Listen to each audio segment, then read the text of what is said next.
এখানে আছে মুরগি, তারপর পোয়া মাছ, আইর মাছ, ইলিশ মাছ, পরে তেলাপিয়া মাছ। ধন্যবাদ ভাইকে, পরে আপনারা কথা বলবো।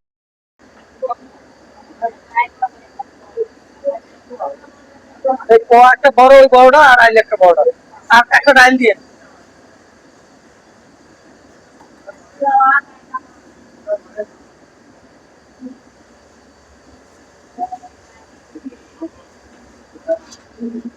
একটা ডাইল দিয়ে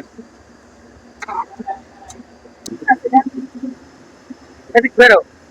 একটা লাও, একটা লাও, একটা লাও। হ্যাঁ, খাও, তাকাও। না দিব তো।